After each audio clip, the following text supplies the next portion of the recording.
Good afternoon, everyone. Continuing on with this third module, we've talked about how psychology can help with profiling, with investigations, with police interviews. Another important part, of course, of police investigations is interviewing witnesses and seeing if their accounts are reliable. So what I'll be covering is mistaken identifications, the role of memory in the criminal justice system, interviewing witnesses, witness identifications, okay? Two separate stages, right? If there is a witness to a crime, typically they will be interviewed first of all, giving a description of what they remember. And then if there's a suspect, they'll then be asked to see if there's someone in a lineup that they can identify.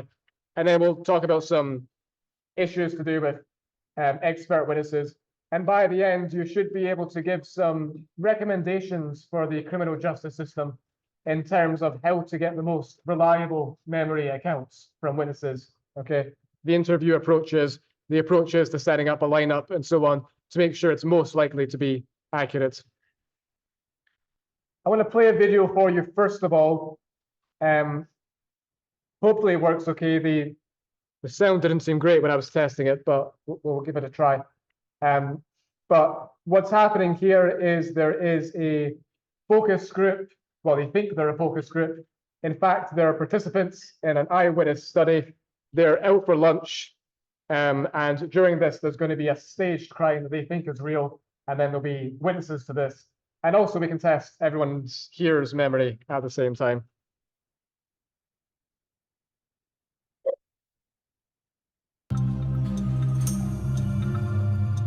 It's lunchtime on the second day of testing, and the volunteers are about to be taken to the pub for lunch. Though they don't know it, they're minutes away from becoming eyewitnesses to a murder.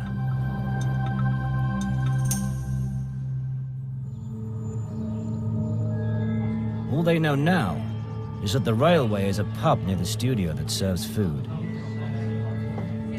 They are not aware that everyone in the pub is in fact an actor or a stuntman,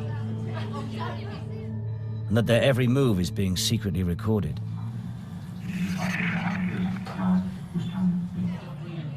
This is what happened. Take me on back. Why not? What's the problem, sir? There he is now. I was just saying to your girl, mate, right? First time I've seen her smile. Sit down. First time I've seen her smile was when you was in the toilet. Just go. Dean! Just go. Dean! Sit down. Shut up. You fucking shut up. Get outside then. Stop it now. Get outside. Jimmy. Get outside. Oi, it's you. Behind you. Put your hand on it. Jimmy, shut that. Give your eyes. Slag. You started this. What are you doing? Knock him out. You fag. Knock him out. Give him in. That's the one. Slam him. Slam him. Jimmy, come here, mate! Look what you're making do! He's been stabbed. Phoned an ambulance. Dean.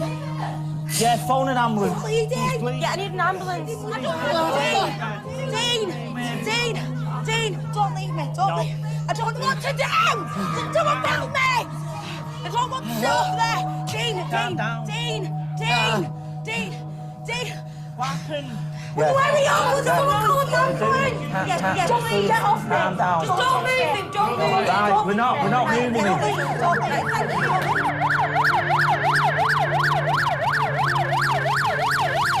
He's not breathing. I don't know what to do.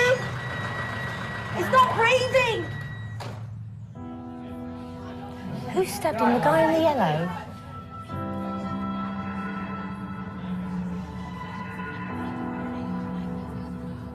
He's had his stomach punctured. He's got a stab wound to the stomach.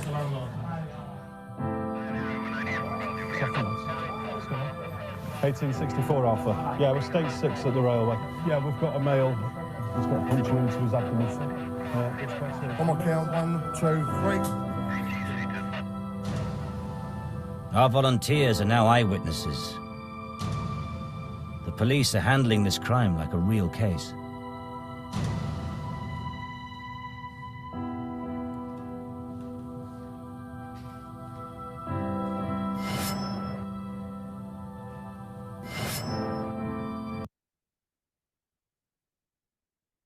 Okay, so it's a bit like a mock crime and an experiment, but a bit more elaborate because it's a BBC program, so they're able to get the police and the ambulance actually in on it and make it all look a bit more real.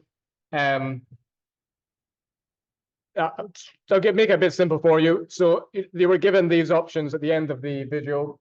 Which one do you think was the murderer in that staged crime? Hands up if it was A. 2 of you. Hands up if it was B. Okay, but 5 of you. Hands up for C.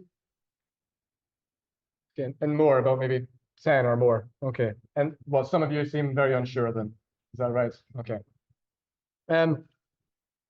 What were some things that you noticed already from what was happening? These individuals think they're genuine witnesses to a genuine crime. What was some of the observations that you can make? Yeah, Dorian? Yes, yeah, the women keep eating her spaghetti, right? But overall, it's a good example of the bystander effect, right? No one really steps in to do anything. There's this diffusion of responsibility because, there's enough people there that they don't feel like they are responsible to step in. Anything else?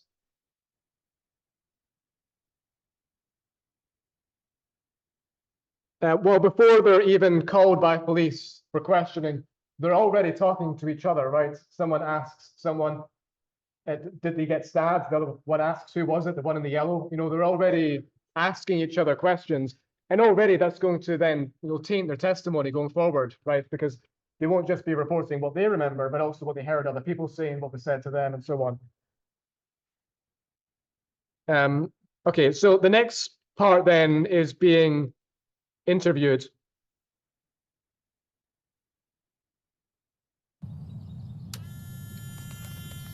Okay, we're here at Sedgley Park interview unit. You've met my colleague DC Story, who's just in the observation room. Obviously, you're aware that quite a serious incident has occurred. It's the start of a second day of interviewing. The police are hoping for a clearer picture from the remaining witnesses. What I'd like you to do, Picture where you were in your mind. If it helps, close your eyes. in as much detail as you can, is tell me everything you remember from yesterday, from the point when things started. Yeah, sure. Does that make sense? I remember very little, actually, but this is what I do remember. We were having lunch, I think it was around 2:30. There was 2 of them, I spotted them, with high-vis jackets on. And they were sat on one end of the bar, facing the lounge.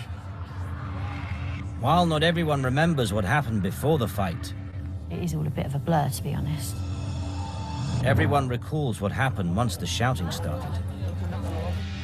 All of a sudden, you can hear the sounds of fighting going on. Trouble is, it's at this crucial point that our eyewitnesses remember things differently.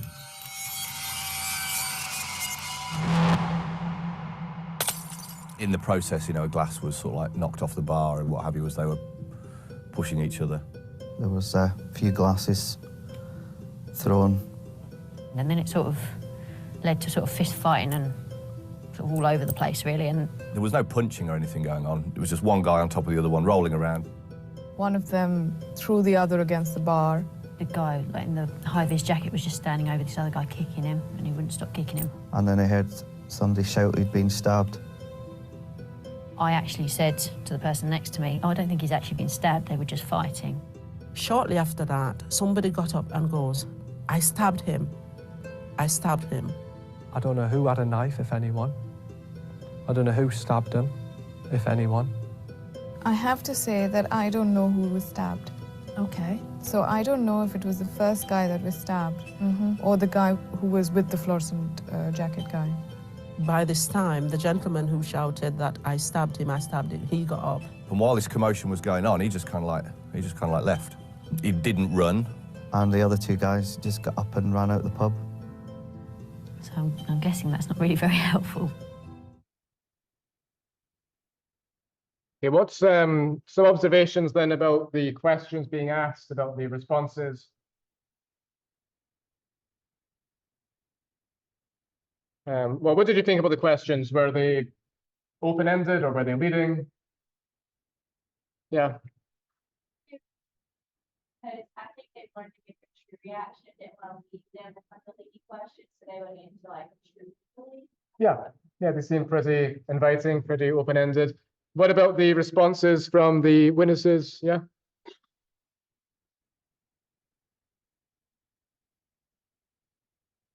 Okay.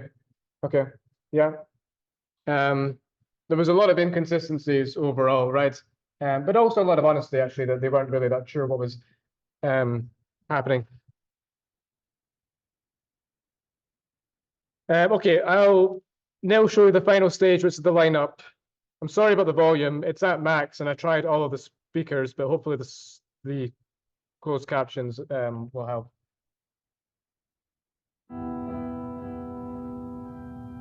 Six weeks after witnessing a fatal pub stabbing, we brought our volunteers back to take part in a photo identification experiment.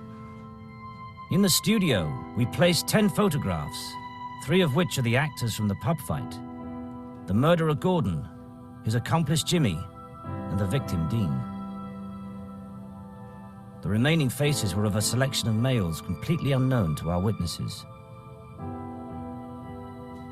We then asked them to identify any individuals they recognized and which part they played in the crime. Number 6, he was the one who was wearing the high-vis jacket. 7 witnesses picked out Jimmy as the rude man in the high-visibility jacket, although most were confused as to the exact role he played in the crime. Surprisingly, no one identified Gordon as the murderer. In fact, only one witness placed him in the pub at the time of the crime. I think number 1, he was just around the pub. I recognise number 4. Number 10 looks familiar, but I don't know why. I think number 7 was the chap who was just jumping about. It's very difficult to say. Number 2. I'm pretty sure number 2. But most shocking of all was the 2 witnesses identified the same innocent man, a man they could never have seen before, as the murderer.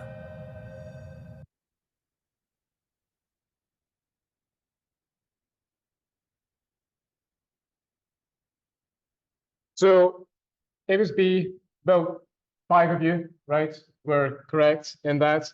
In the video there, no one identified him, none of the witnesses. Only one person even remembered him having been in the pub, and they just said he was around. 7 witnesses picked out the accomplice, the man in the high-vis vest, but they weren't sure on his role. And then 2 people identified the same innocent man who had never even been in the pub, who they'd never seen before.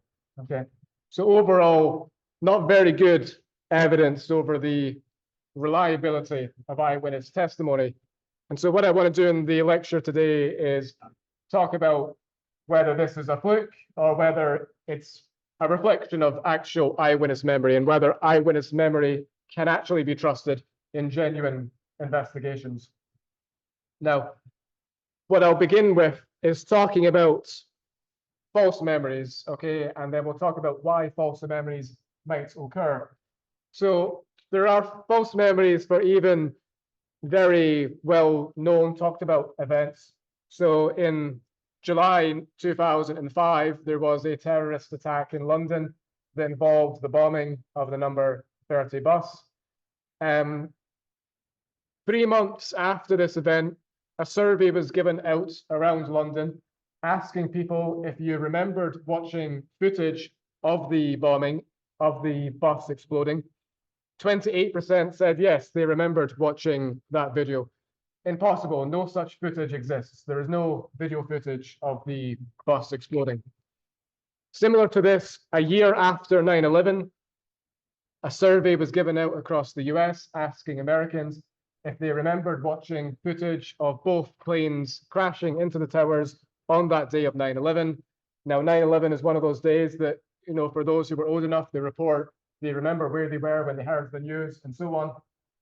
And 73% in this survey said that, yes, they remembered watching such footage on that day. Again, impossible, okay, because footage of the first plane crash wasn't unearthed until the following day, okay? So no one watched that on the day of 9/11.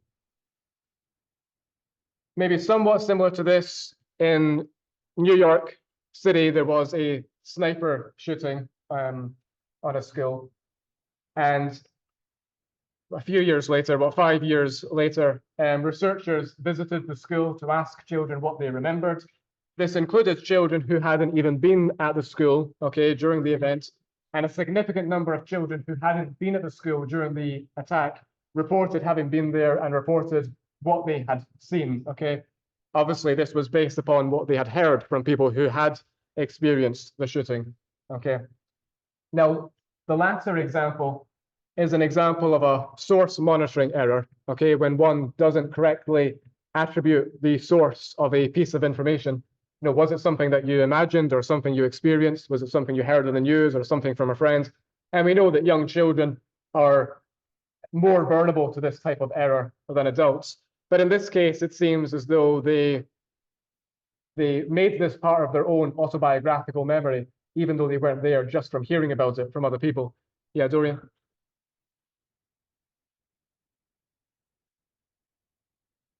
Yes, emotional state can impact memory. So you think maybe when watching 9/11, they were so shocked that it's hazy, and then maybe it's more easy to misremember. Yeah, that's certainly possible. But I'll come back to the idea that in many cases, the process of remembering is vulnerable to a number of factors, okay? Because it's a reconstructive process. But those there are examples of actual events, okay, being misremembered, okay?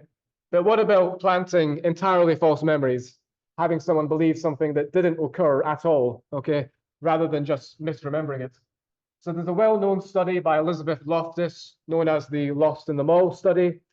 A group of college students who had never been lost in the mall as young children were given leading questions about having been lost in the mall when they were children over a series of interviews over multiple weeks, okay?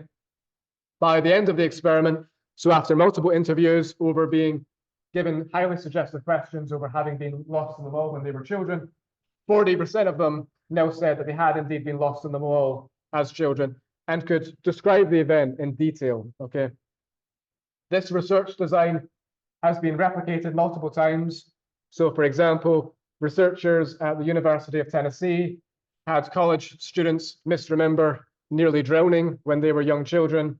Researchers in Canada had college students falsely remember being attacked by a bear when they were young children, okay? So what's happening here is that across these interviews, right, the idea of this memory, that's a false memory, is becoming more and more familiar, more and more salient. And when they're subsequently asked about it, they're remembering the visual representation they had during prior questioning, okay? And then this is becoming so familiar and so salient that it's actually beginning to become more and more real to the person, okay? Similar to the false confessions we talked about, when sometimes people genuinely believed that this was the way that things had happened, and then they were falsely confessing because over repeated questions, right, they were becoming convinced themselves that these were real events. Now, also what this demonstrates is the misinformation effect, okay? You experience an event, and then later you might be tested on that event, on what you remember. But between that, there is very often post-event information, okay? This can be information you hear in the news. It could be post-event information from family members, discussions, from hearing testimony of other witnesses, okay? And so it's not uncommon in an event in which there is a large number of witnesses, so maybe a mass shooting or maybe some natural disaster or a plane crash or some event that has a number of witnesses attached to it. If you compare a witness's initial statement to a statement much further down the line, what you often find is the statement much further down the line has incorporated information that they've heard from other witnesses, okay, or from other sources.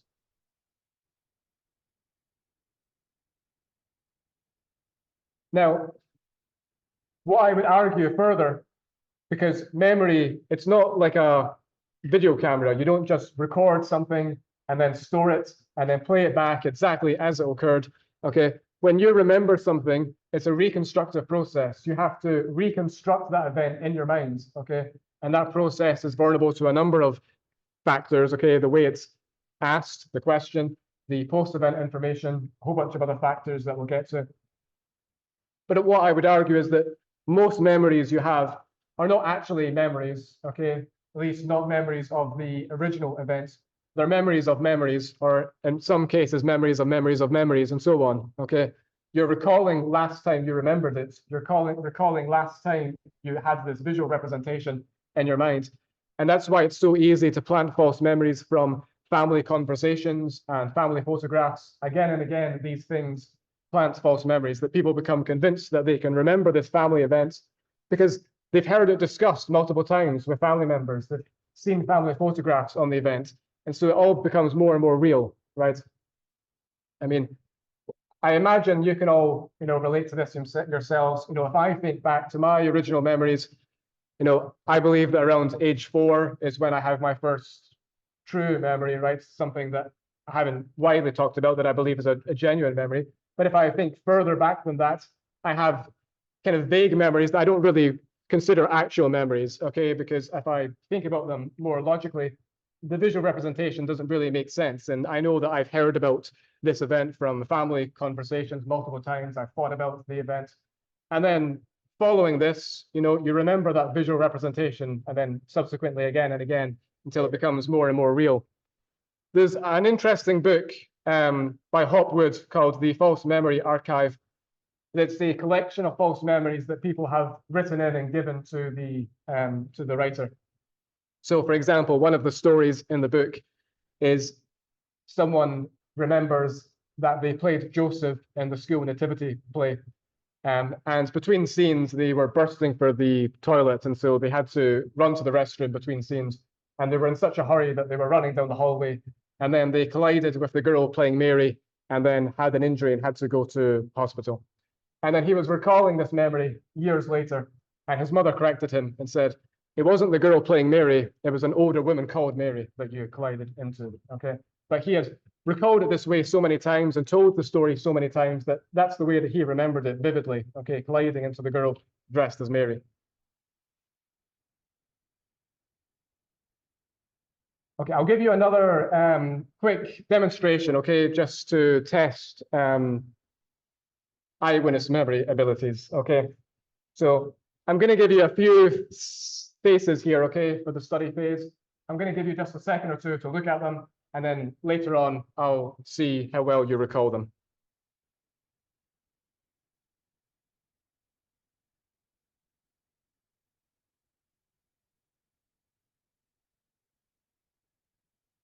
Okay, so a brief look on 3 faces, see if you can remember them. What I want to do is test your memory. For the first stage here, okay, I don't want you to say anything. Don't impact anyone else's answers. Don't raise your hand or say anything at all. Just look at the slide yourself. I'm going to show you 2 faces, one on the left, one on the right, and just think to yourself if you've seen the one on the left before or the one on the right before, okay?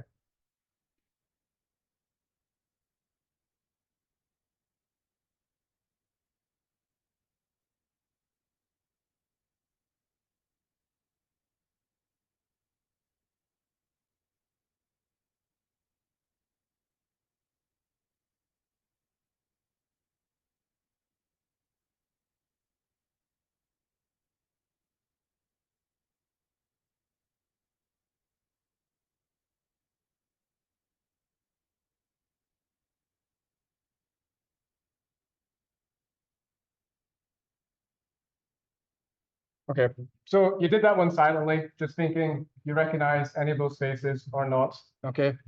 For this phase, I'm going to ask you to raise your hands, okay? And then we'll see in comparison if you're in line with everyone else or not. So same thing, I'm going to show you 2 faces, okay? One on the left, one on the right, and just tell me if you've seen them before, and if so, which one? So hands up if you've seen this one on the left from the study phase. Okay. Pretty much all of you. Okay. Hands up, the one on the right you've seen before from the study phase. No one? Okay. Second one, hands up if you've seen the one on the left on the study phase. Okay, no one? One on the right? Okay, again, universal agreements. Okay, so far on two. Hands up for the one on the left before. Okay, maybe slightly more than half. Hands on for the one on the right before. Actually, that also looks like half. Okay, so it's 50-50 split, it seems. Okay. Okay, so what's happened here then? Okay, so we have phase one, phase two, phase three. I all showed you in the study phase, right? I asked you if you identified any of these faces. Universally, you all preferred the one on the left. Okay, you all got that correct. The one on the second one here, I asked if you've seen any before. Universally, again, you all preferred the one on the right. Again, you all got that correct. And then on the third one, half of you said the one on the left, and half of you said the one on the right. Okay. Why was it that half of you were wrong in the third question, even though you were all right for the first two questions? Okay. It was in fact the one on the right. Okay, but either way, half of you had to be right and half of you had to be wrong. Okay. So again, why was it the case that half of people were wrong for that third question? Okay. Do you know? Okay, you can say. Yeah. Right. Right. I distorted your memory, right? I made you wrong. Okay. In a lecture on memory distortion, okay, I distorted your memory. Okay. So I showed you these two pictures, right? Asking you to think to yourself, have you seen any before? And which one? And you've probably all thought to yourself, yes, I've seen the one on the right before, right? There was no reinforcement for the second one, okay? And even without the reinforcement, your memory was accurate, okay? Universally correct. But for the third one, okay, you're right. I showed you this face instead, okay? And then in the subsequent experiment, half of you misremembered this one instead of the original one, right?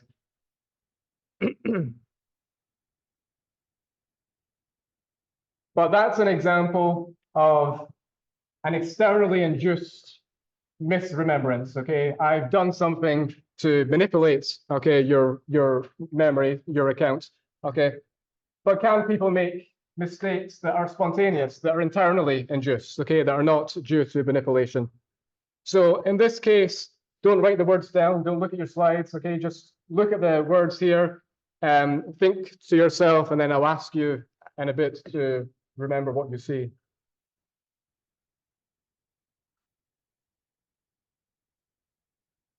Okay, so in most cases, I would ask you to write down all the words you remember, but just for the ease of it for the lecture, I'll give you some options instead. So raise your hand if you remember the word door on the list. None of you. Tree. It's okay, one person. Hands up if you remember eye. No one. Hands up if you remember song. No one. Hands up if you remember pillow. Yeah, pretty much all of you. Yeah. Hands up if you remember juice. None of you. Orange. None of you. Radio. No one. Okay. Rain. No one. Car. No one. Sleep. Okay, about 10 of you. Okay. Cat. No one. Dream. Pretty much all of you. Okay. And eat. No one. Okay. So pillow and dream were on the list. Universally, pretty much you all remembered this. But a significant number of you also remembered sleep. Okay. In fact, it was about 10 of you, okay? And usually it's a little bit more. But a significant number of you remembered the word sleep as being on that original list, even though you were pretty much all accurate about the other ones, except for the one person who said tree. Okay. But why was sleep the exception? Why did so many of you remember the word sleep, even though it wasn't on the original list? Right, all the words were related to sleep. Okay, so you formed an association, right?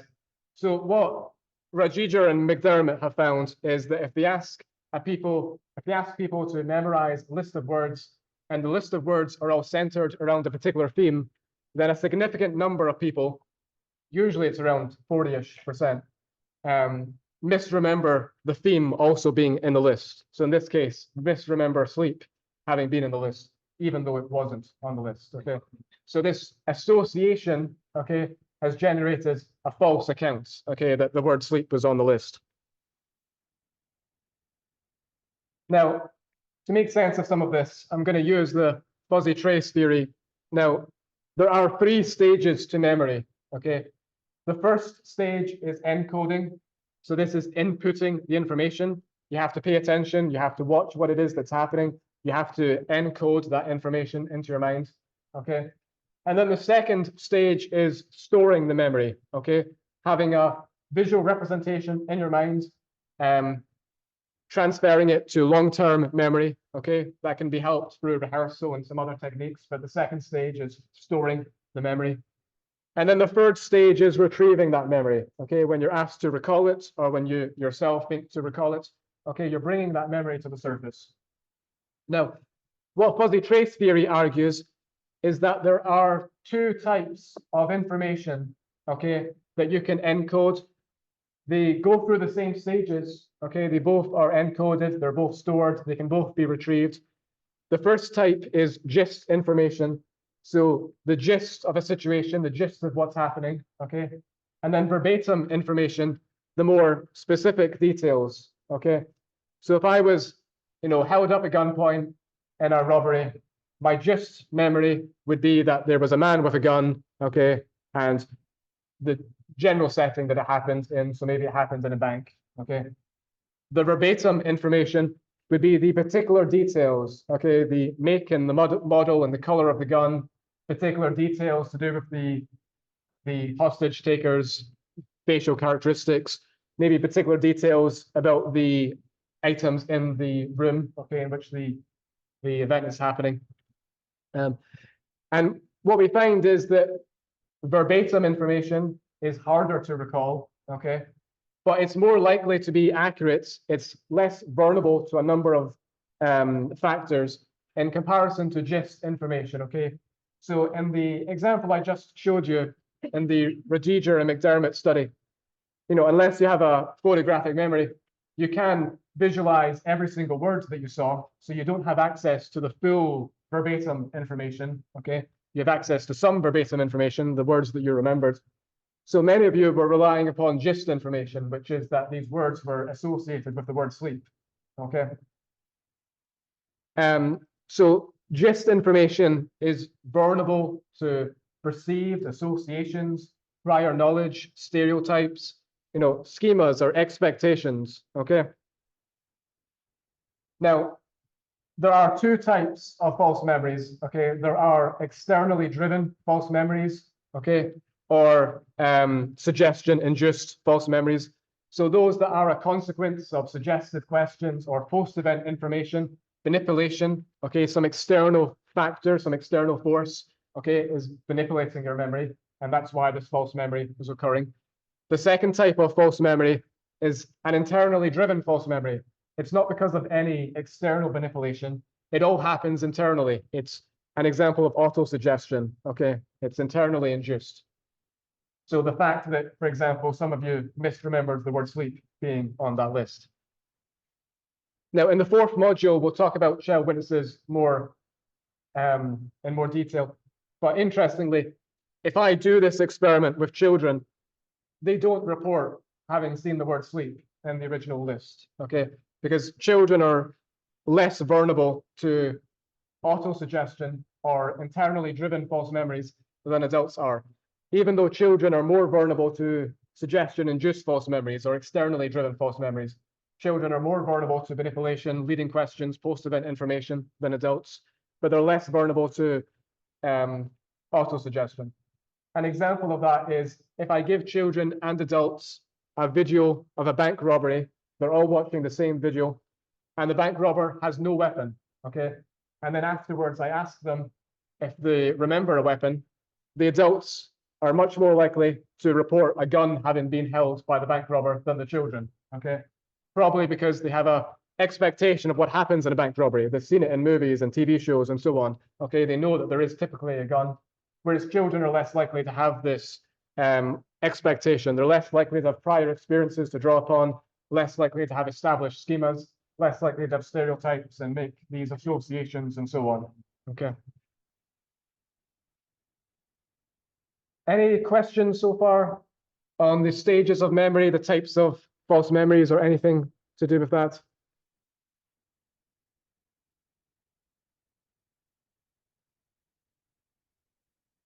Now, eyewitness testimony is largely studied by psychologists because it is the leading cause of wrongful imprisonment in this country, okay?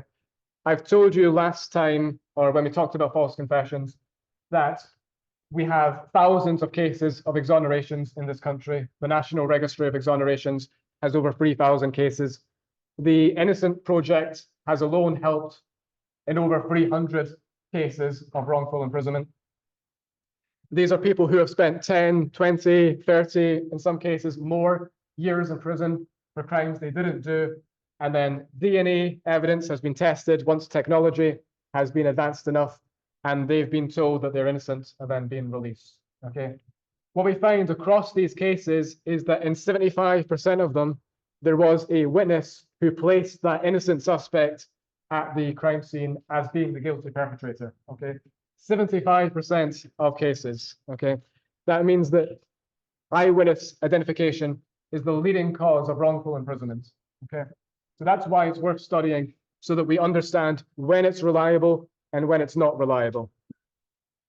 Now, there's many examples of such cases. One well-known case is the case of Ronald Cotton and Bobby Poole.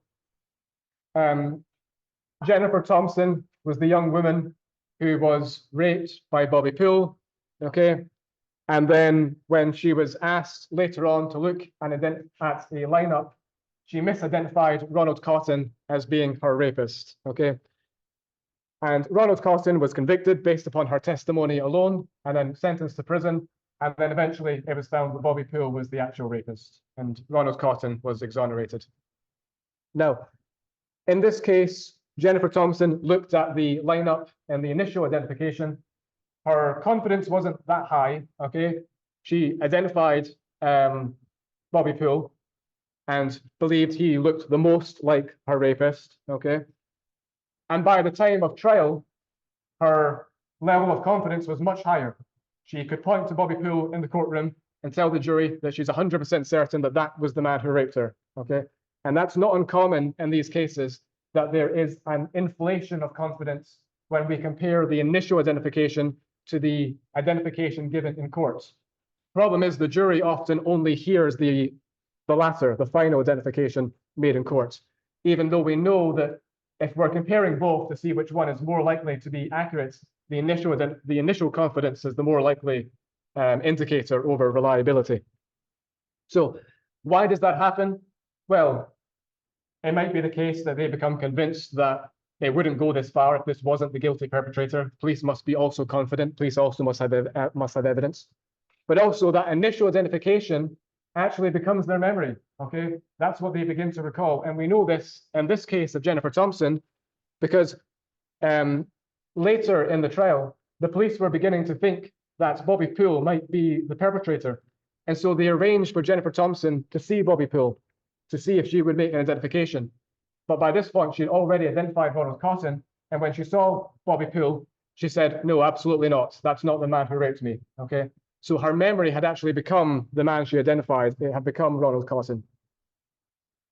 Now, what makes this case different from the thousands of ones like it, the thousands of cases of wrongful imprisonment involving a white woman who was sexually assaulted and then misidentifies the black man who's actually innocent. What makes this case different than the thousands like it is that Jennifer Thompson wanted to meet Ronald Cotton after he was released to see if he would ever forgive her.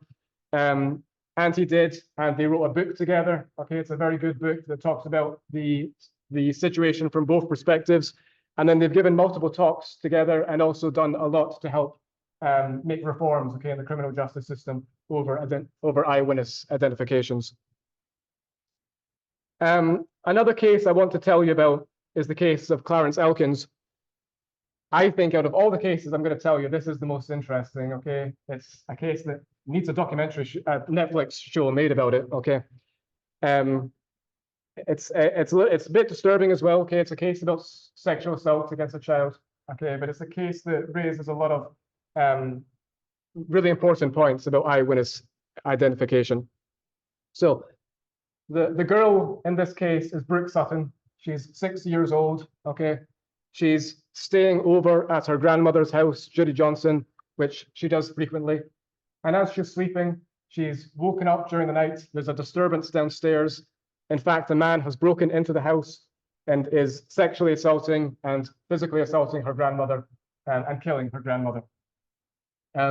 So Brooke Sutton goes downstairs to investigate, and she comes face to face with her grandmother's killer, okay?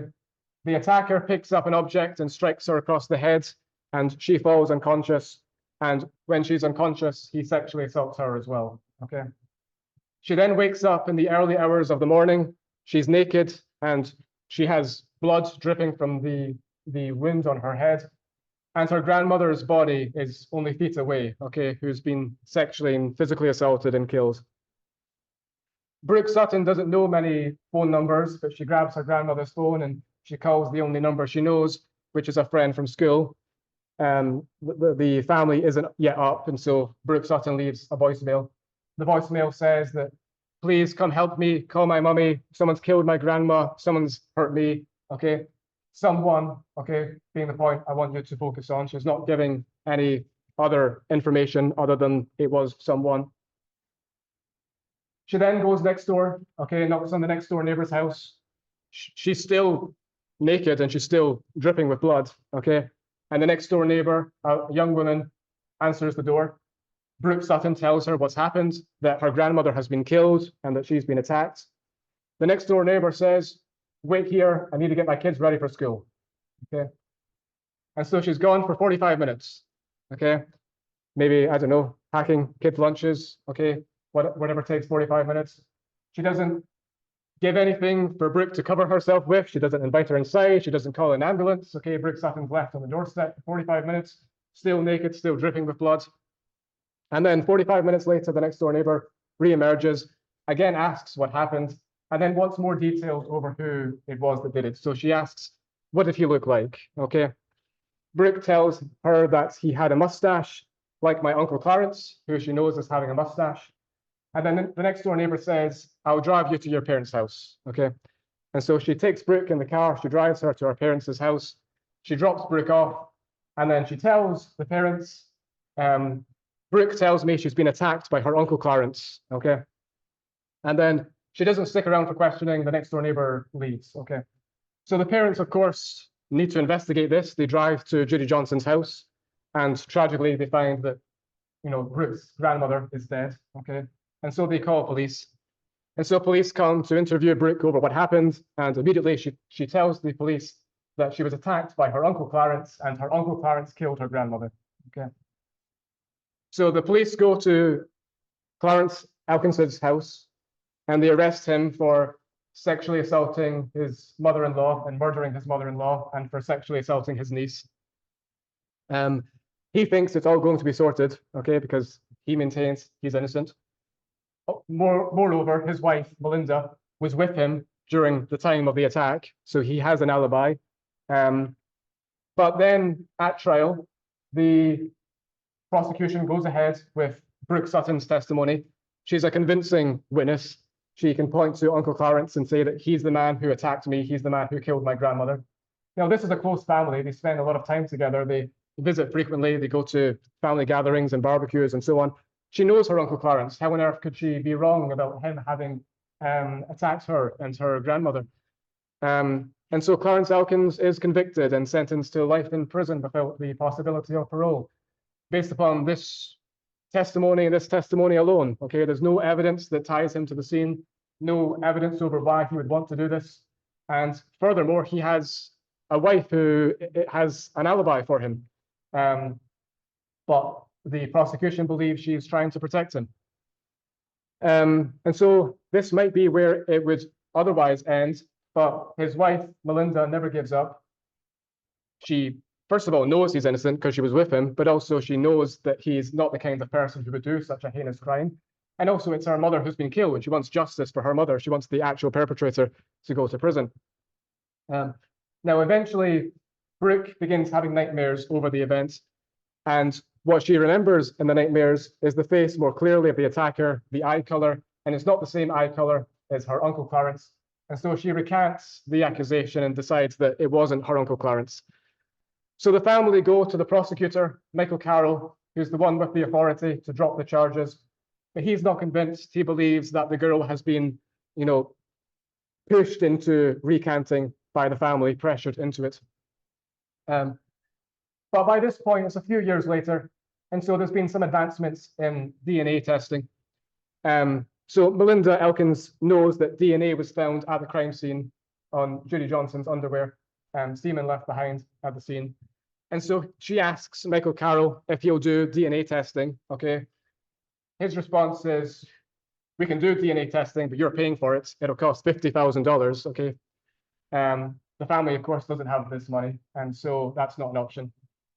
Now, what Melinda Elkins does is she decides to learn a bit about criminal psychology so she can learn about who actually is the perpetrator.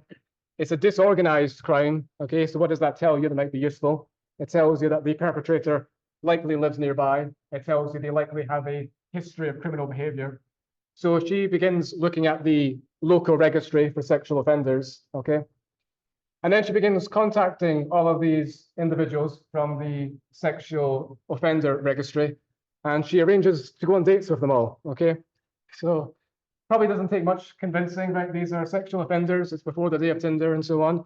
And so she's pretty soon got a schedule full of with dates with these men. And during these dates, she collects their DNA. She grabs their cutlery or their glasses or their straws or anything that can be tested, okay, for DNA evidence. And so pretty soon she's got a refrigerator full of plastic sealed bags that all contain evidence potentially that can be tested. And she gets the Innocence Project on board, okay, to do the DNA testing. He'll do the DNA testing for free, okay? So the Innocence Project does this. Unfortunately, none of the DNA she's collected has been a match, okay? But they test Clarence's DNA, and his also is not a match, okay? So he did not rape Judy Johnson.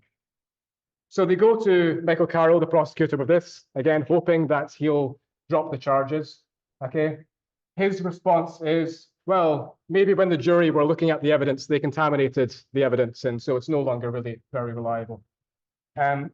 So he's refusing to drop the charges, and so they have to go to a judge to appeal it, okay? You can look up this case in detail, and you can see the appeal video on YouTube, but it's, the biggest case of buffoonery you can imagine, okay, in a court trial. Michael Carroll, the prosecutor, picks up the grandmother's underwear. It's not in a plastic bag. He's not wearing plastic gloves or anything. He holds it up and says, maybe the evidence was contaminated by a jury during their observations of the evidence. And the judge points out, you're tainting it right now. You're holding it with your bare hands, okay? And so Michael Carroll puts it down, and then 2 minutes later, he picks it back up and does the same thing, okay? But the outcome of the appeal was that the judge couldn't throw out the conviction based upon this DNA testing because he was convicted on eyewitness testimony, okay? And so the judge felt as though hands were tied. So Melinda realizes that the only way she's going to get her husband out of prison is if she serves the actual perpetrator on a silver platter to Michael Carroll, okay? And so she tries to think a bit deeper about who it actually might be, the actual perpetrator. And she thinks back to that next door neighbor, right? How strange it was that she left Brooke Sutton standing on the doorway for 45 minutes. Okay, that's not a normal reaction, okay? So why was it that the next door neighbor did this? So it turns out the next door neighbor had a boyfriend at the time called Earl Mann, who had just been released from prison, okay? who had a history of sexual offences, and because he's a serial offender, is in prison right now, okay, for a sexual offence. He's in the same prison as Clarence Elkins, and they're in the same wing, the same section of the prison. So it's a pretty amazing coincidence. If he was in a different prison or in a different section of that prison, they would have no communication with each other, okay? But now, Melinda thinks that this is the prime suspect, and she now needs to get his DNA so that she can give it to the Innocence Project for testing. So she tries to get that DNA through trying to fool him. She writes him letters saying, "You've won a grand prize, okay, respond to this and you'll receive this amount of money," hoping to get his saliva on the envelope, right? But it doesn't work. And so she tells Clarence that he's actually going to have to collect the DNA himself. And so he does. He manages to get a cigarette butt that Errol Mann leaves behind for testing. Shortly after this, Errol Mann was relocated. Okay, so they actually had a very small window to collect this DNA. The Innocence Project does the testing. It's a perfect match. Errol Mann is the man who raped Judy Johnson. Okay, Michael Carroll still refuses to drop the charges. He believes that maybe it was a team. Maybe they were in on it together, even though there's no evidence that there's any relationship between Errol Mann and Clarence Elkins. Again, no history or evidence to suggest why Clarence Elkins would do this. And so the family go to the general state attorney, okay? And it's the first time in US history that the attorney state general has gone over the head of a prosecutor, okay, and made pressure to release someone who had been convicted. So, you know, it's a case that shows just how persuasive eyewitness testimony can be, okay? Even when it comes from a young child, even when they recant their testimony, even when there's an alibi for the accused. Michael Carroll, the prosecutor, is more informed than most over the shortcomings of eyewitness testimony, okay? But also I would say that it's an example of how, you know, one person can really have a negative impact on the criminal justice system, okay? Because sometimes pride gets in the way, or sometimes people only care about their conviction rates. But, you know, ultimately Clarence Elkins was finally freed, and only because of the efforts of his wife, Melinda, right? Otherwise that case would never have had justice served. And by the way, if that isn't amazing enough, okay, for a season of a Netflix show, there's even a second season because Melinda solved another big case after this. There was a hospital down here in the south, I think in Georgia, that about 50 years ago had been selling babies to families looking to adopt. And they were telling the mothers that the baby had died in childbirth. And she was actually able to track down this hospital and prove that they had been doing this. Okay, so yeah.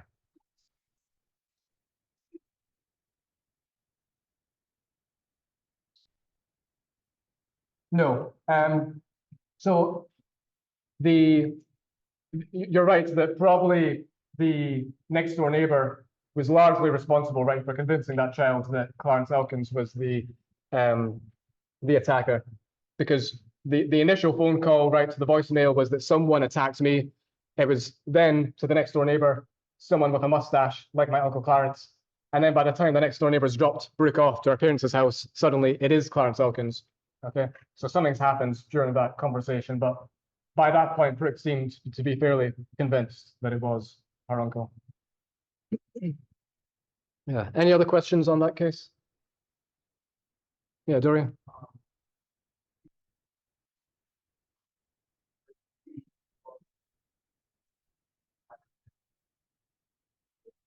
Yeah, I don't remember the name actually, but you can look it up. It's by Jennifer Thompson and by Ronald Cotton.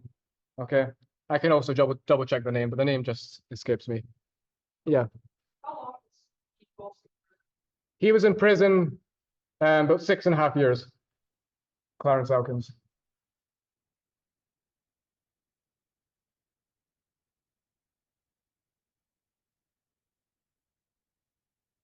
So, you know, what psychologists will often do in research is study what variables impact eyewitness testimony.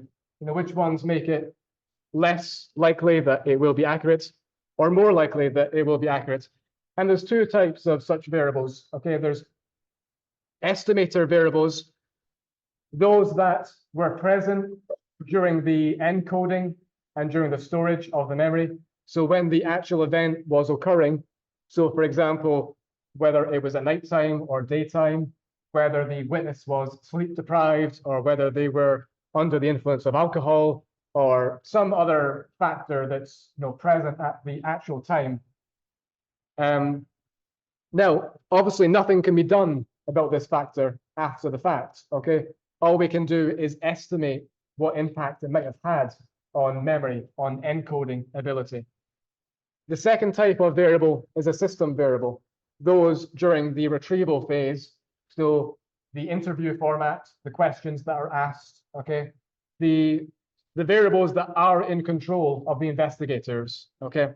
So these ones we can manipulate to see how they impact responses.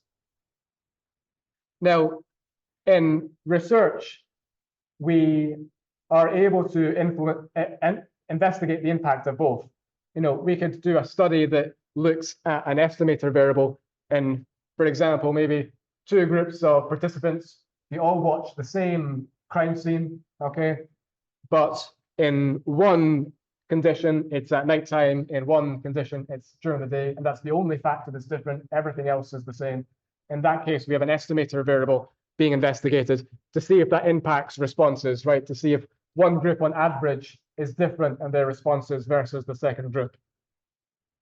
Whereas for a system variable, we could have another group of participants, and maybe they are given a open-ended question over a crime that they saw, and then another group that's given a leading question, and again, we can see if the question impacts, okay? So for researchers, we can investigate the impact of both in lab studies, okay? Of course, in real life, investigators can only manipulate system variables, okay? Because the estimator variables have already occurred. Now, I want to talk about the wide range of factors that have been found to be relevant to eyewitness testimony. I'm going to talk about it in relation to the stages of memory. So first of all, those that impact encoding, the first stage of memory. Stress is one that can impact how much you encode, okay? Now, there seems to be an optimal level of stress, okay? Meaning that one has to be somewhat stressed or somewhat anxious to really pay attention to what's happening, okay? To put importance on it. But there then comes a point in which they become overwhelmed, in which they're too stressed, okay? So this is the difference between the witness who says, "It was so awful, I'll never forget that face," to the witness who says, "It was so awful, it was all a blur," okay? There is a degree of stress that makes one pay attention, but that then comes a point in which one is overwhelmed, okay? Now, what that point is will differ from person to person, okay, based upon their threshold for stress and arousal and other factors, okay? The second factor is the presence of a weapon. This is called the weapon focus effect. If there is a weapon, such as a gun, one's attention is diverted to it, and they remember less details about the facial characteristics of the perpetrator and other background features, okay, in comparison to if there is not a gun. It seems to be the novelty factor, okay, that is really what's responsible for the weapon focus effect. It seems to be the case that it's the novelty of seeing a gun that drives attention to that. Because in studies, if there's something more novel than the gun, so a sticker of a smiley face on the perpetrator's forehead, attention is diverted to that, okay? And so they remember less details about the gun and they remember more details about the face, okay? So it seems to be the novelty. For example, when the weapon focus effect has been studied in places like gun ranges, okay, the weapon focus effect hasn't occurred, okay, because it's not novel, okay, in such a environment, okay. But for the most part, if there is the presence of a weapon, attention is diverted to that, and they remember less details otherwise. Sleep deprivation, we know we've already covered from false confessions, negatively impacts brain function, impacts executive functions negatively. And so one encodes less information when they're sleep deprived, okay? They make less of a competent witness. And then age is also relevant, okay? Age correlates positively with how much you remember for a time until young adulthood. Young adulthood is the peak for remembering the most details. And then once one gets older, it's a negative correlation and it declines, okay? So as one gets into older age, they recall less details, okay? Race is one that's often studied and brought up, like in the case of Jennifer Thompson, incorrectly identifying Ronald Cotton as the perpetrator, even though it was Bobby Poole. Now, what this is called is the own race bias, and one in which one is better at identifying faces of the same race as them versus a different race. Now, what we find is that exposure, frequent exposure to other races overrides the own race effect. So if, for example, we were looking at a witness from a small town in middle America in which it's 99% white, okay, we would expect to find own race bias from that participant, okay, because there isn't much exposure to other races, okay. But if we were to recruit from, for example, New York City or a place that's more diverse, okay, it's less likely we'll find own race bias, okay, because there's going to have been more exposure to other races and there's more diversity. And then temperament also can impact encoding, okay? This is more studied in relation to children, so I'll talk about it more in the 4th module. But if one is particularly hyperactive or distractible, meaning that their attention is easily diverted, they might remember less details about the event in question, okay, because their attention was more all over the place.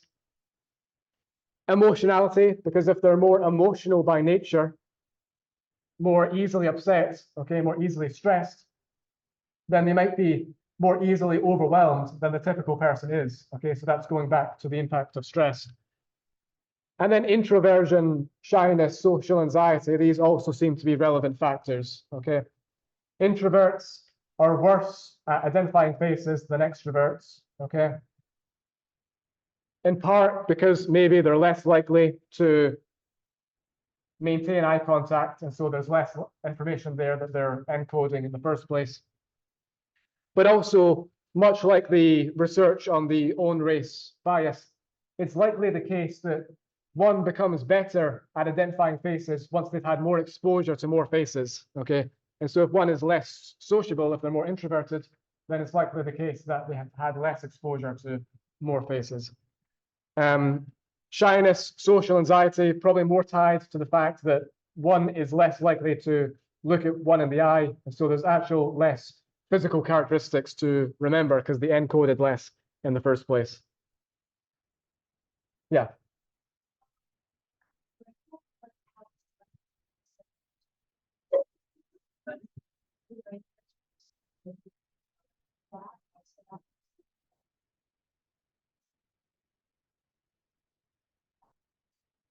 Okay, so the question was that during nighttime, there's actual differences with what hormones and neurotransmitters and so on. Okay, and that may impact also brain function. That's probably true. I thought about it more just in the fact that it's going to be less light, and so it's going to be harder to see clearly everything that's happening, and so encoding less information. But that's probably part of it as well. Yeah.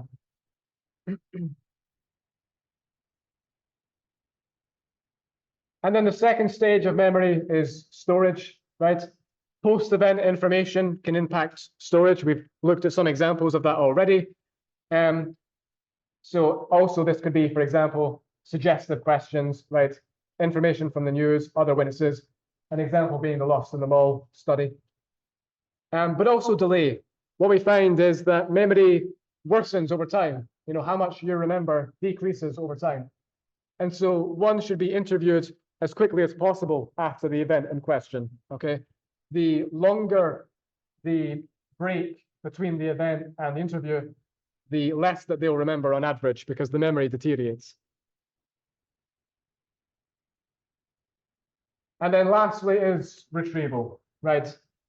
Now, the very wording of a question can impact retrieval. There's a well-known study by Elizabeth Loftus in which participants all watch the same video of two cars colliding into one another, but they're asked questions slightly different. Some are asked, how fast were the cars going when they bumped into one another? Some are asked, how fast were the cars going when they hit into one another? Okay, just replacing the word bump with the word hit means that the response on average increases by about 10 miles per hour. Okay, so that's impacting reported perception of how fast the cars were going because of one word. Close-ended questions. So these are option posing questions or yes, no questions. Okay, those that are not open-ended. Okay, so was he tall or short? Okay, what room in the house did this happen in? Was he tall, which is a yes, no question, right? Any close-ended question such as that increases the chances that the witness will answer, that they'll give an answer, okay? But it decreases the chances overall that the testimony will be accurate, okay? This is more true for children, but to a lesser extent true for adults. So I'll talk about it more when we talk about child witnesses, but very young children, about 5 years of age, will answer even a ridiculous, nonsensical, close-ended question. So what's heavier, red or yellow? A significant number will still provide an answer to this, okay? So close-ended questions often make one feel as though they should be compelled to provide an answer, even if they don't know the answer or even understand the question. Suggestive questions are those that suggest information not already said, or that lead the interview in a particular direction. So talking about a crime, even though the witness hasn't mentioned that crime, or talking to a child about sexual assault, even though they haven't mentioned being sexually touched or anything of that nature, okay? But suggesting information not already said. Not only does that increase the chance that the participant or witness will incorrectly agree with the suggestion, but it also means that future accounts are more likely to be contaminated, okay, by this suggestion. Again, more true for children, but to a lesser extent also for adults. But for children, if they're asked suggestive questions, then interviewed later on, they'll incorporate those suggested ideas into the later accounts, okay? Rapport. If you build rapport with the witness before they give their account, it's more likely that they'll report more details, probably because they feel more comfortable, okay? Temperament, again, more true for children, okay? But if the child is more persistent, more socially flexible, meaning that they're more adaptable to different environments and they're less shy, then they're likely to do better in the interview, meaning that they're more resistant to suggestive questions, less likely to agree with suggestive questions, and more likely to provide more information overall as well.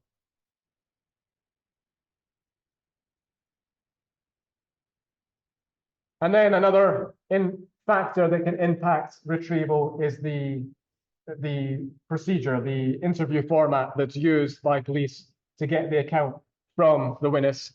And in North America, with adults, the cognitive interview is the most popular interview format for witnesses, okay?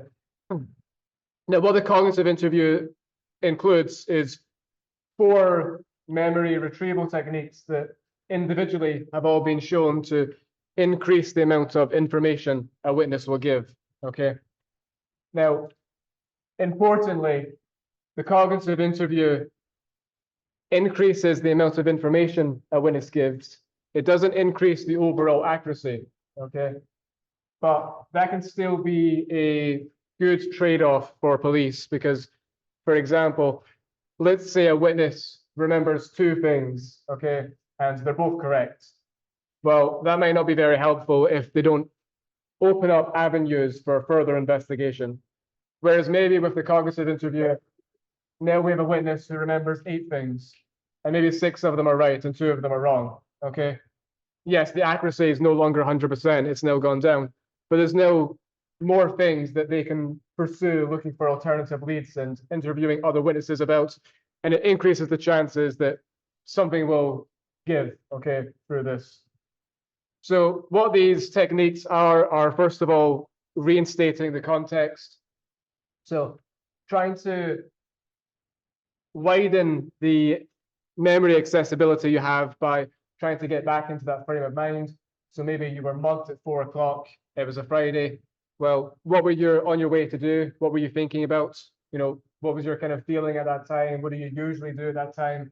You know, trying to get back into the context. And once you're in that mindset, hopefully then that might reaccess other information that's related to it. Limiting cognitive resources, basically asking them to close their eyes, to visualize what it was that they're thinking about, that they experienced, right?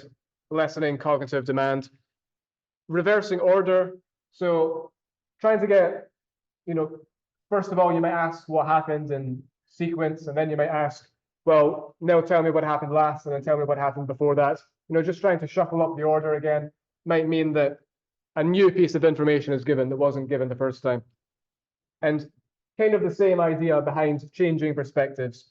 You know, changing perspectives is, okay, so we've talked about what you could see and what you were thinking about. What do you think the perpetrator was thinking about, or what were they looking at, or what do you think this witness was doing? You know, trying to consider other points of views, and maybe that will, again, bring some other piece of information out that wasn't there the first time. Now, the enhanced cognitive interview uses all of these memory retrieval techniques and also follows these stages. So first of all, building rapport. Like I said last time, that increases the amount of information that the witness gives on average. They feel more comfortable, okay? So they're telling the police investigator more. Supportive interviewer behavior. So maintaining positive non-verbal feedback, you know, a slight smile, nodding your head to what the witness says, encouraging them to keep on speaking, and a neutral positive tone as well. Now, that should be throughout, okay, regardless of what the witness is telling us. It can be problematic if it's perceived as being suggestive, if, for example, the investigator has not positive feedback when the witness says something that they don't really want to hear because it's not in line with how the investigator is understanding the case. And then if they're encouraging, you know, once they hear something that's in line with what they want to hear. But that's more problematic with children, okay? We'll talk more about that in the 4th module, and we'll talk about the fact that children can be quite easily influenced by the body language of the investigator. It's less of an issue with adults, but still the approach should be throughout, no matter what the witness is saying, you still have encouraging, positive body language and feedback. The 3rd point is transferring control to the witness. So having them understand, you know, if there's a question you don't feel comfortable answering, or if you don't know the answer to it, or if you want a question repeated, you know, don't be afraid to tell us.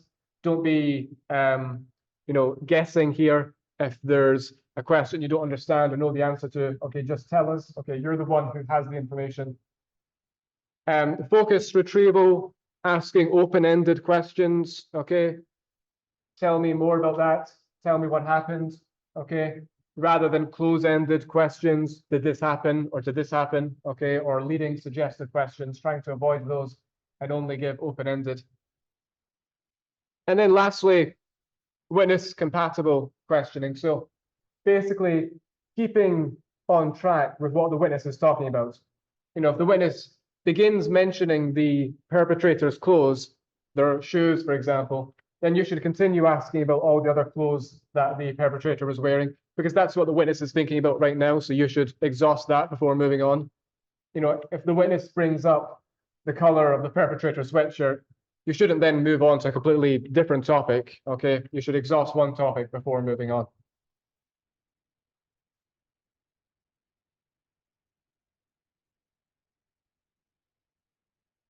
So, you know, this is the first stage really of the eyewitness. We're interviewing them over what they remember.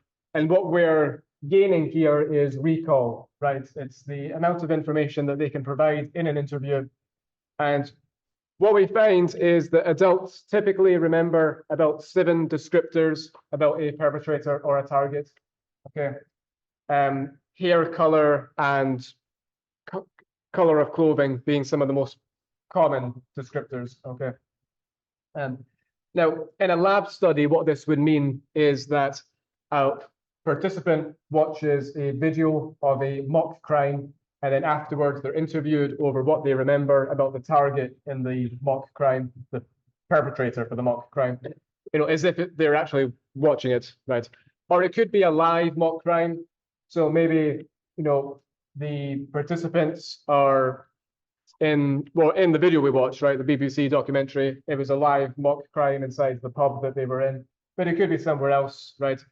Some studies, when we talk about children, for example, the children are on a field trip to a fire station or something like that, and then a mock live crime happens in front of them. Okay. So again, being interviewed over what they remember afterwards, and obviously from field studies, we're going over actual genuine transcripts from police interviews with witnesses and coding the descriptors. Now, what defines or constitutes a descriptor is not universally agreed upon, so we have to be somewhat careful here. For example, maybe a witness says the person had long, curly, brunette hair. Some researchers would class that as one descriptor, hair, and some would class it as 3, okay? Hair style, hair length, hair color, okay? So it's not the case that it's universally agreed upon, so we have to be somewhat careful at kind of making generalizations from this literature. But hair color, clothing, gender, height, race, these are some of the most reported descriptors, okay? But obviously the descriptor could be anything about a characteristic, a physical characteristic of the perpetrator. Exterior features more likely to be remembered accurately and reported than interior features. So this would be clothing, hair color, as opposed to, for example, eye shape, nose shape, spacing between eyes and things like that.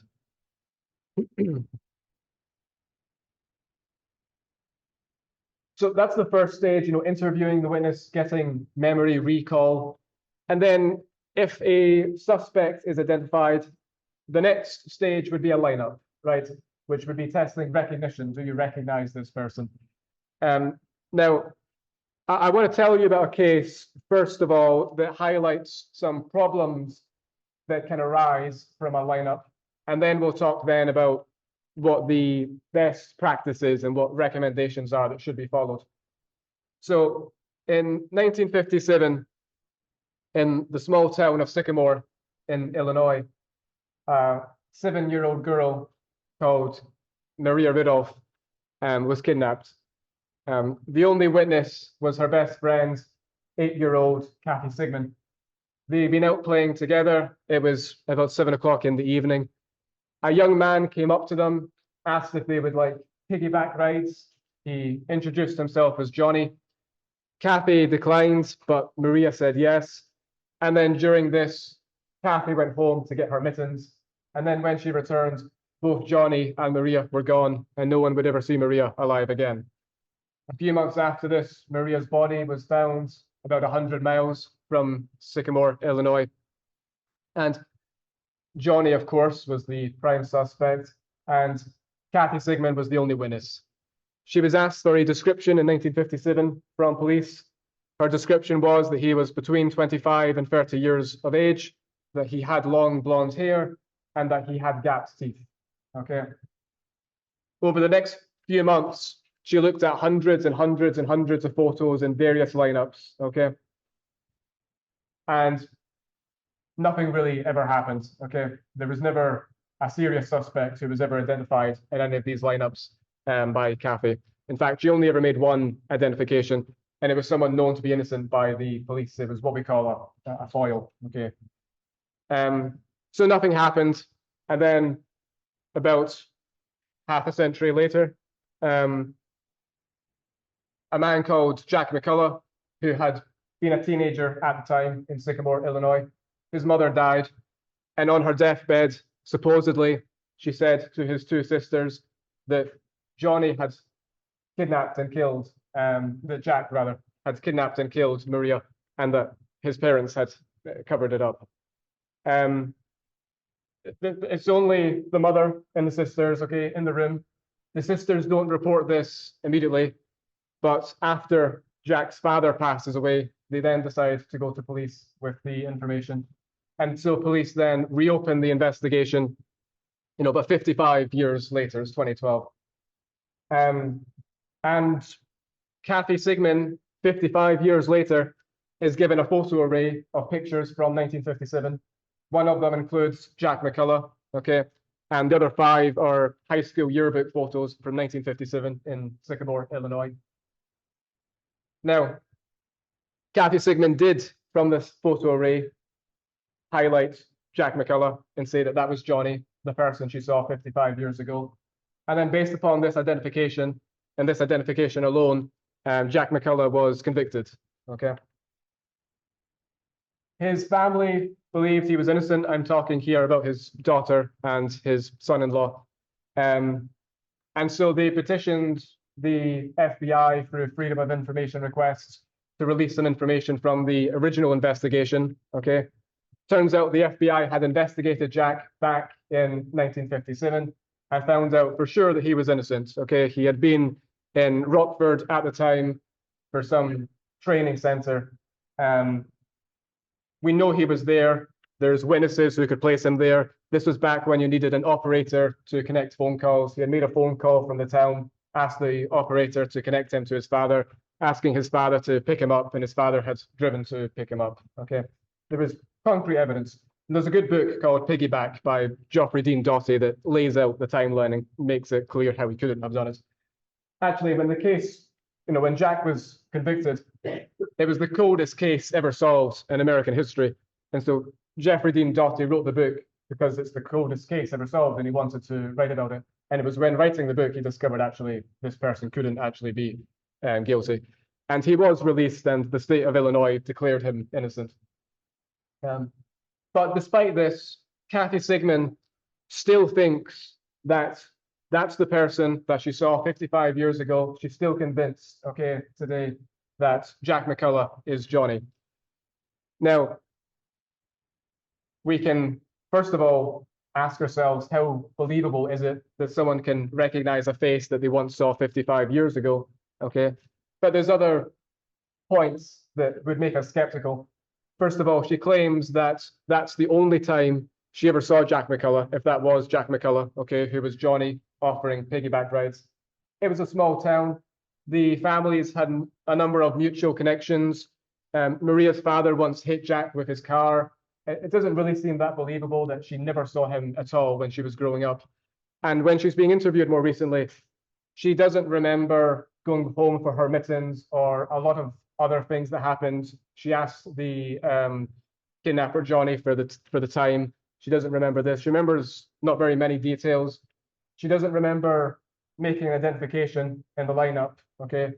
Even though you would think that would be a pretty high stressful moment for an 8-year-old girl. So a lot of things that she doesn't remember makes you think, well, how reliable is her memory in this regard? But one point is that maybe her memory has been tainted after seeing this photo array. Now, in a photo array, there should be nothing that stands out about one person, okay? If you gave a photo array like this to a random group of people and you gave them the description of the suspect, there should be no one that's answered as being the suspect more than any of the other options, okay? It should be completely random, okay? Only the witness should be able to pinpoint which one's the actual suspect. But when Jack McCullough's lawyers went out into the streets asking for just random people to look at this photo array, look at this description, which one do you think is the suspect? The majority of them picked out Jack McCullough, suggesting that there's something suggestive in this photo array that has him stand out as opposed to the other 5. Before I go into that, which one do you think I'm talking about? Which one of these 6 do you think stands out above the other 5? Bottom left, yeah, why?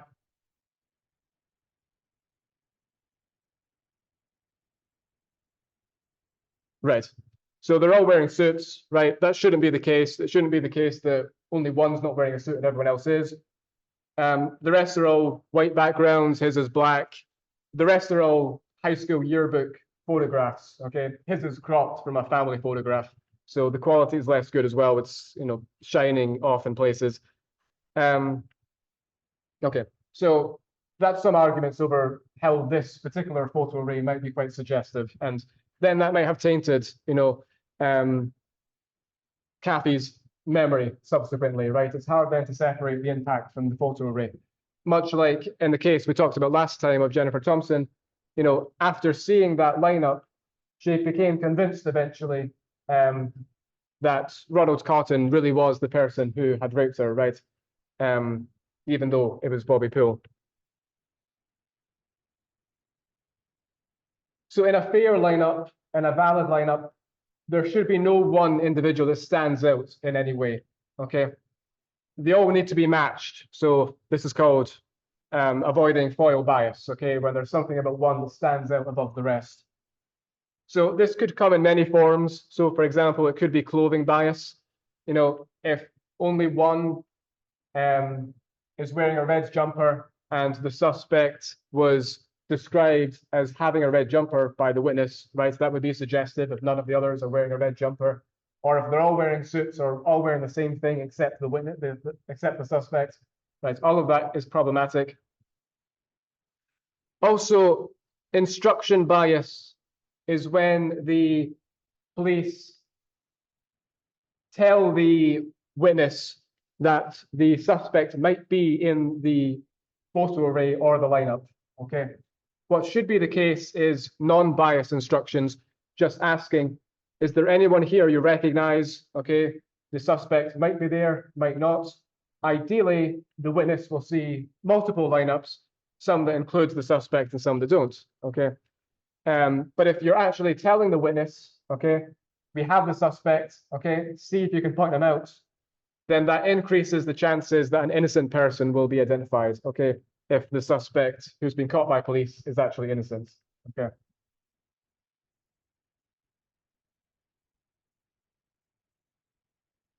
Now, you know, when I say a lineup, you probably think of the live lineups that you see in TV shows and in movies in which, you know, the witness is behind one-way glass and all of the members of the lineup are holding up a number. Okay, this is actually pretty rare, okay? In the US, it's usually a photo array that's used. A photo array has a number of advantages. First of all, it's, you know, less time consuming. You don't need to get all of these volunteers. You don't need to make sure that the investigators and the lawyers and the suspect and the witness are all available at the same time. You don't have to get everyone in the same location. It's portable, meaning you can take the photo array to the witness. You can take it to their home. You can take it to their workplace. You can take it to wherever is convenient. It might be less stressful for the witness, right? If this is a victim witness who is being asked to identify her rapist, for example, that could be incredibly traumatic, looking through even one-way glass back at the rapist. It might be much more comfortable looking at a photo array. Also, in a live lineup, the suspect could mess up the lineup intentionally. They could draw attention to themselves or do something that makes it no longer reliable, okay? Also, in a live lineup, obviously, the suspect needs to be told that they're a suspect, okay? And then need to be given the option of having a lawyer, okay? Obviously, they have to know why they're going there. They need to know what's happening and so on. In a photo array, you don't need to know that you're a suspect in a crime. And obviously, therefore, you don't have currently a right to a lawyer, okay? You can, if you're the investigator, take the photo array to the witness, including your suspect, and the suspect might not even know that they're a suspect in this crime, okay? So that also can be advantageous to the police as well.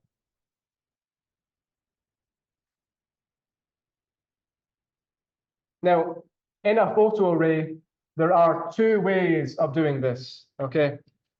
There is a sequential lineup, okay? Meaning that you show the witness one person at a time, okay? So person number one, do you recognize this person? Okay, photo number two, do you recognize this person? Yes or no? Okay, photo number three, do you recognize this person? Yes or no? And then four, and then five, and then six, okay? Or you can do a simultaneous lineup, which is presenting all 6 of the photos at once and then asking the witness, is there anyone here that you recognize? Okay. Now, in cases in which the suspect is actually guilty, okay, it doesn't matter whether it's a simultaneous or a sequential lineup, okay? The problem is if it's a suspect who is actually innocent, a simultaneous lineup significantly increases the odds that there'll be a false identification and therefore a wrongful imprisonment potentially, as opposed to a sequential lineup, okay? The reason for this is if you are asked to look at a simultaneous lineup, you're making a relative judgment, okay? In relation to the other options, which one looks most like the suspect that I saw, okay, or the perpetrator. Whereas in a sequential lineup, you're making 6 absolute judgments, okay? Is this the person? Yes or no? Is this the person? Yes or no? Is this the person? Yes or no? Okay. And an absolute judgment is more likely to be accurate than a relative judgment, okay?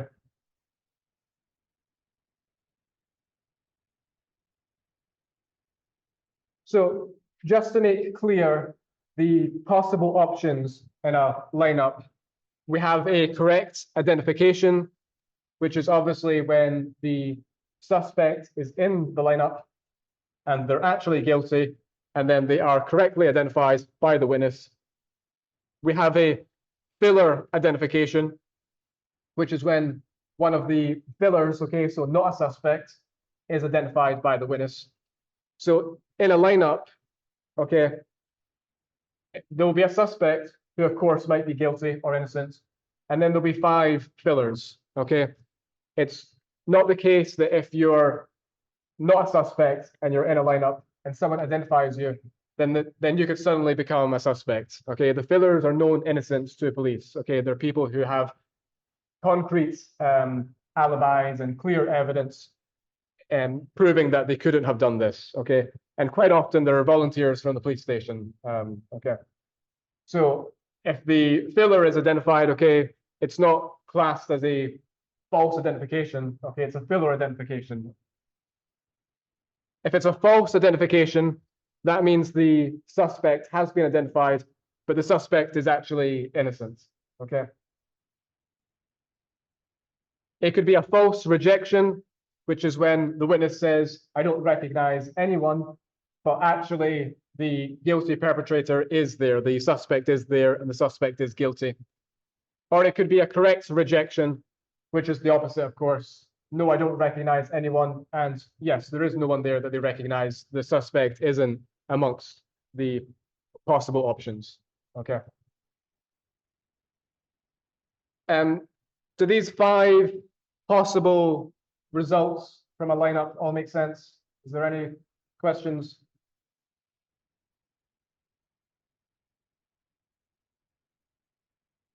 Now, there is one other type of lineup, or identification rather, and that's a show up.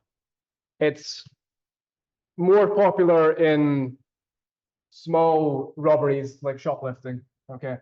Now, what this would mean is if the police are called straight away to the scene and they're close by so they can be there immediately, and then they can patrol the surrounding area and then find someone who matches the description by the shopkeeper, okay?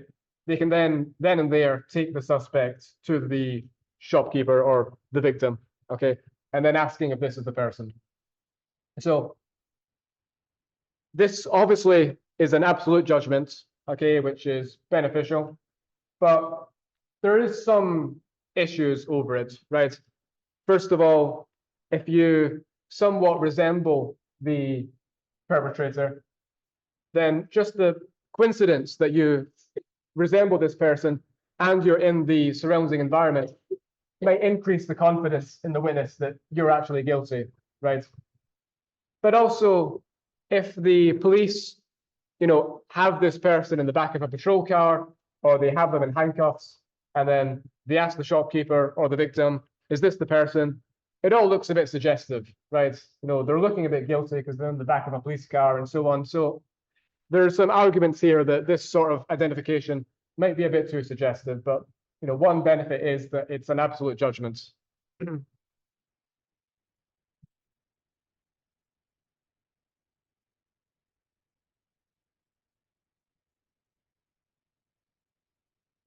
Now, I just briefly want to talk about witness confidence.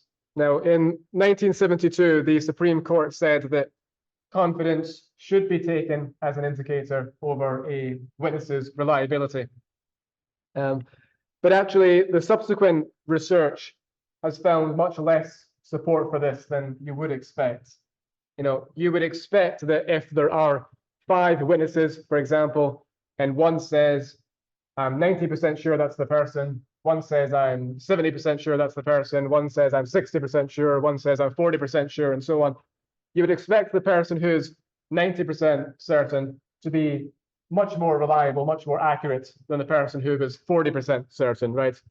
But actually, that's not really what we find. There isn't a strong relationship between confidence and actual accuracy. If we look at the immediate identification, okay, so at the time of the identification, there is a small relationship with actual accuracy. It's a small positive correlation. It's significant, but it's small, okay? But what happens is we know that confidence becomes inflated following that initial identification, okay? And so the correlation gets smaller and smaller and smaller until it's no longer significant. And usually by the time of trial, it's a non-significant relationship, okay, between confidence and actual accuracy. So if we're using confidence to, for example, give context for the jury, it should be the initial identification, okay, confidence that's given, not the one by the time of trial. In terms of what a confidence level actually is, differs from police officer to police officer. They may ask, well, give me a percentage, how sure are you? They might say on a scale of 1 to 5, how sure are you? On a scale of 1 to 10, how sure are you? Someone I know from when I was in grad school is doing a lot of research on this, trying to see which confidence measurement is the best, and then hopefully there will be more universality, okay, to this, rather than kind of all police officers having their own unique systems. Another interesting piece of research that's happening right now is that we have a very good tool for measuring general facial recognition ability. It's called the Cambridge Memory Test. And so what it does is it gives you a whole bunch of faces to memorize, and then it tests your memory on those faces later on. It's fairly long. It's about a 20-minute-ish test. And then at the end, and there's hundreds of thousands of participant scores in it by this point, it tells you what percentile you are. So you're better at recognizing faces than 60% of the population, or better at recognizing faces than 20%. It tells you where in the distribution you fall in terms of how good you are at recognizing faces. So there's a lot of research being done in whether this would be a good thing to enter into courtrooms, meaning that, if you're a witness giving an identification, then your testimony would be given, but also your results of this test would be given, okay? And then the jury would be told, this person's taken this test to see how good they are in general at recognizing faces, and they're better than 20% of the population or 40% of the population or wherever on the distribution they fall. Now, it's a reliable test and it's a valid test. It meets the standards for being entered into evidence at court. The only question is whether it would be a good thing or a bad thing. And what the research is actually suggesting right now is that juries are probably too influenced by it. So what the research studies are showing right now, for example, is if there is a witness who says, I am not very confident, it was all a blur, I was quite a distance away, it was bad lighting, I'm not that sure that that's the person, but I think it might be, okay? But then they scored extremely well on the memory test and are maybe better than 95% of the population. The jury will still listen to that person and convict, okay, because they have such a brilliant memory.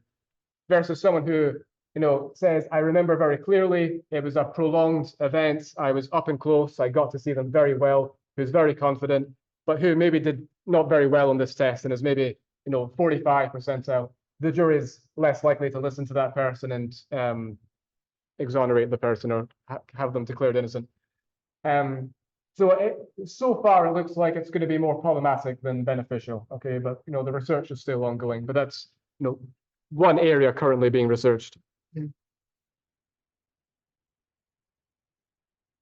Now, there is a good paper by Wells and Small and colleagues that outlines main recommendations that investigators should follow when conducting a lineup. The first one is that it should be a double-blind procedure, meaning that the investigator in charge of doing the lineup shouldn't be the investigator actually on the case, okay? It should be someone else who takes the photo array to the witness, okay?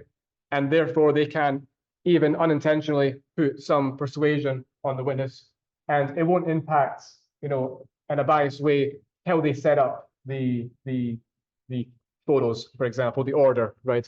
So it's less likely there'll be some ordering effect. More likely it'll just be random. Second of all, there should be unbiased instructions, meaning the suspect may or may not be here. Just do you see anyone you recognize? Okay, rather than the suspect is here, can you point them out? There should be no foil bias, meaning nothing that stands out about the suspect. No clothing bias or those points that we talked about. And then confidence judgments should be taken immediately after the identification. Okay, not only given to the jury by the time of trial.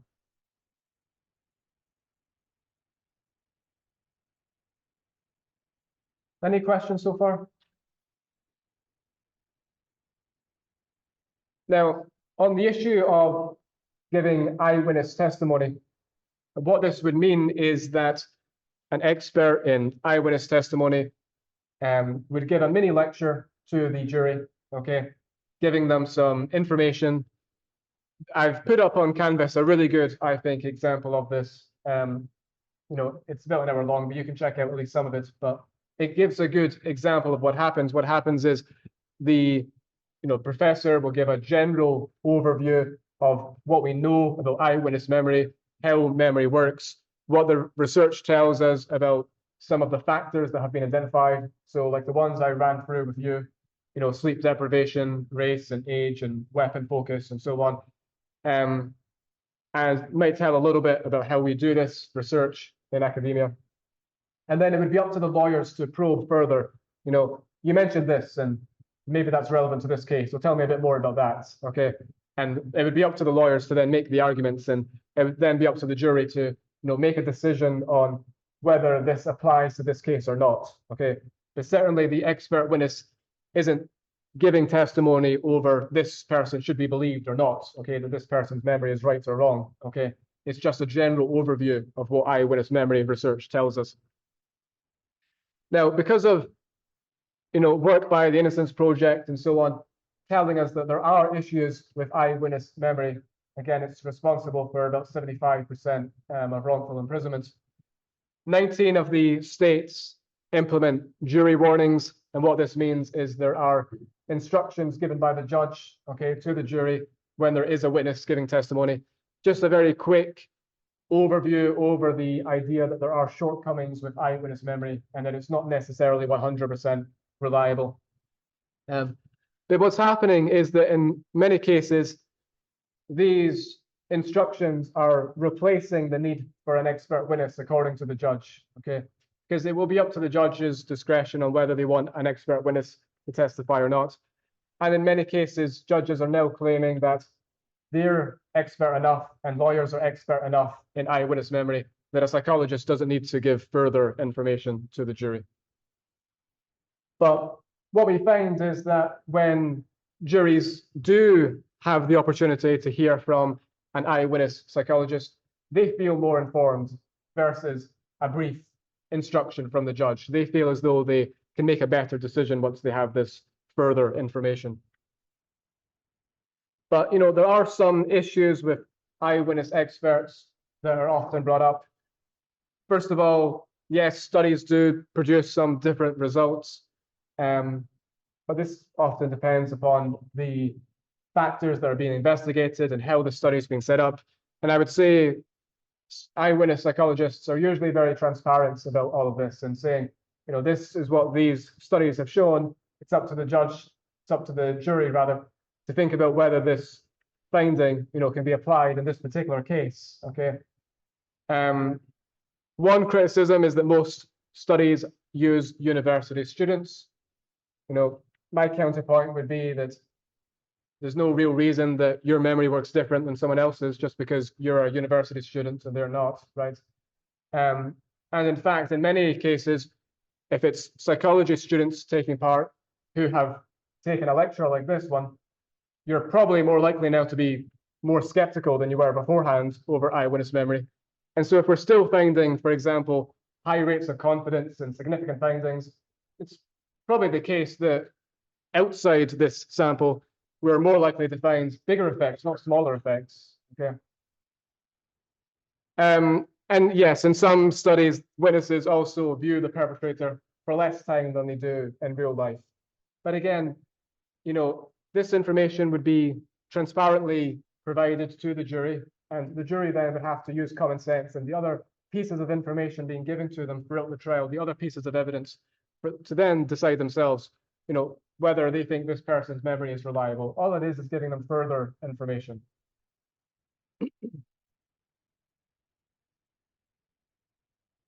Okay, so I hope then you can explain the misinformation effect, some of the main factors that contribute towards disrupting memory, the memory retrieval techniques from the cognitive interview, the difference between a sequential lineup, a simultaneous lineup, what a show-up is, and some of those factors that can influence lineup identifications. And so you could give, you know, informed, good recommendations.